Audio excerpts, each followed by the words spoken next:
All right, good morning, everybody. So today I want to show you how to thread your needle and how to tie the end. So I've zoomed in really close so you can see this. So the first thing is you want to make sure that you're using waxed thread.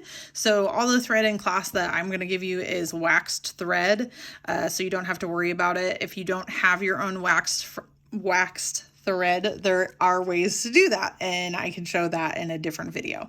So once you have your waxed thread, you want to cut it to the length you need. I'll talk about that in a later video. And what you want is to make sure that the end is cleanly cut. If you look at the end and it's all like raggedy like this, has little hangy bits at the end, that is so not going to work. This is just going to cause you tons of trouble. If that's what you have at the end, snip it again, okay? Because that's just going to be doing too much. So the next thing is you got to get this thread, which is fairly big, through this little teeny hole right here. So you want to kind of flatten it out. And since it is waxed, it's actually fairly easy to do this. If you take the end of your needle and kind of push it down, you can flatten out the end of your thread and it'll stay kind of like scooped and flat. Okay. So once you've done that, now, like I said, if it gets all raggedy like the other one, then you got to do it again. Just snip it and then do it again.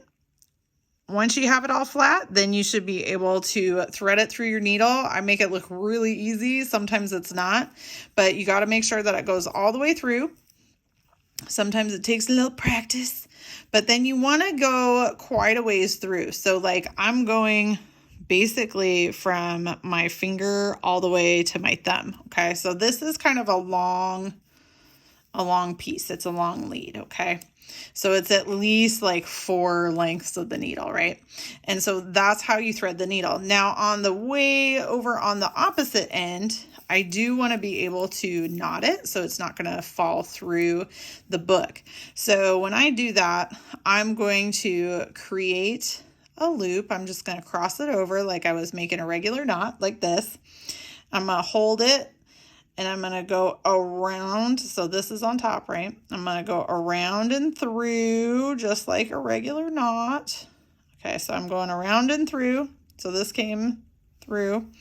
And then I'm going to do that again. I'm going to go around and through again. Now I haven't pulled it tight. I'm just going around and through again. So I went through there twice. So see how it's extra loopy? Okay, and then I'm going to go ahead and pull it tight. And when I do that, it makes a slightly bigger knot than if I just did a single knot. And I want to make sure it's nice and firm. Okay, so there you go. I'll see you in the next step. Thanks, everybody.